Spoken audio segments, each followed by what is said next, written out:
All right, welcome back into the Sports Source. This segment brought to you by Games and Things. I mentioned earlier today that we're building a new set for our part of our Saturday show. It's going to be part on location, part new sets in a new studio. And let me tell you, Games and Things is going to have a big hand in it.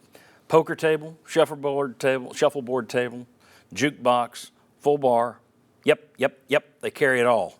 Yippee. Games and Things. They do a great job. That's the sound you'll make when you go to Games and Things in their showroom, because it is tremendous in there.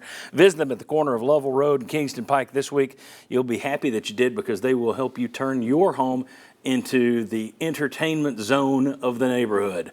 OurGameRoom.com to learn more. All right.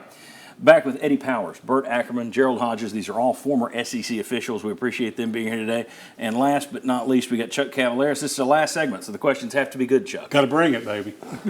Hey, one of the big changes this year, guys, is the on-field communication among players, right?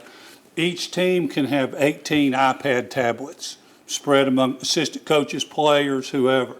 A head coach can have headset-to-helmet communication with one player until the play clock hits 15 seconds, correct? Correct.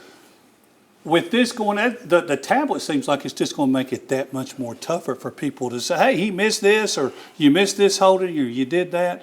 My question is the communication as good as it could be between the officiating crews? With so many changes on the field for coaches and players, can you guys, with crowd noise and everything else, do you think the officials can communicate with each other as well as they could? Well, yes, now, because they have what they call an O2O, an official to official. All 8 officials on the field have a headset and a mic. They can talk to each other. But you were mentioning the tablets.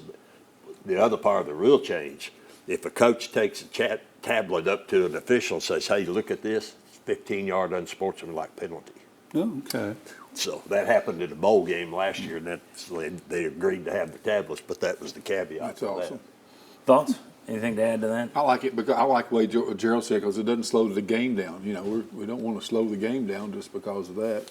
It helps a lot on penalty enforcement. Eddie and I both work downfield. You're chasing receivers. Yeah. If the guy's got a pass interference way downfield, the referee's 50 yards Exactly. upfield, he doesn't have to run all the way up there and get right in his ear and tell him, Yeah. hey, I've got pass interference. He just gets on the mic, or his mic, and tells him what you got, the number, walk over, administer it, and they go on. And we know the official is not supposed to work a game from where they graduated. Rocky Good taught me that years ago. Is there any places when you get your assignments you're saying, oh, we got to go back there, or that crowd's the worst we have to deal with? And since you're retired, you can all say this now. Yes. But I think the rule is the team you play with or the town you live in. Okay? Yeah, so or say with I, or I head. can't do Tennessee games because I played here, but also if I didn't play at Tennessee and say I played at Auburn, but I live in Knoxville, I can't do Tennessee games. And that's If you protection. play with or for a head coach. With or for a head coach. Yeah. Were there any places, though, inside the Yeah. SEC that were worse than others in terms of unofficials? If Or maybe you're like, oh, man, I don't want to go back. if you worry about crowds, you're in the wrong place. Yeah. That's exactly right. Yeah, it's immaterial to you. But Exactly. Gerald and I like to fish, so we kind of went down a day or two early and did some fishing, but we're okay. Well, let me ask you this. What, let's say they give you the opportunity to change something about modern officiating. It could be a rule. It could be the way something's handled overall. What do you think needs to be changed from the official's point of view? The fake injury on the field is by far that would be, I It's think number one. everybody Yeah, would, what's the answer? yeah. You know, we don't have a. penalize the closest thing- player. He yeah. has to leave the field. Yeah, 5 plays or 6 plays or something to where you're just off the field and stuck. But if he's right. hurt, you know, Yeah. yeah. Anything else that you would change, you would tweak? I'd go right back the way it is, other than actually talking about the injury thing. But no, You know, they're doing the kickoff stuff a little bit different now, so and It'll only be a matter of time before that trickles to the college game, since they're doing it. and it's like, you know, they're trying to prevent injuries, and then they go in, and that's going. I don't know what it's going to do. How hard, that's basically started from scratch. I mean, Bob kind of touched on new rules coming in, but that's almost like creating a whole new play out of it. How difficult is that to get something that's brand new down? That's not like, oh, now this is no longer a 10-yard penalty, it's a 5-yard penalty this year. That's one thing. This is a whole other setup and learning how to watch that thing develop, because even as a fan looking at it in this first weekend of NFL action, it's taking some getting used to. I'm like, oh yeah, they can't do this or they can do that. Yeah. Is that difficult on an official? Well, No, it is to because me. you- It is to me. I was in when I came in you could block below the waist on a kick.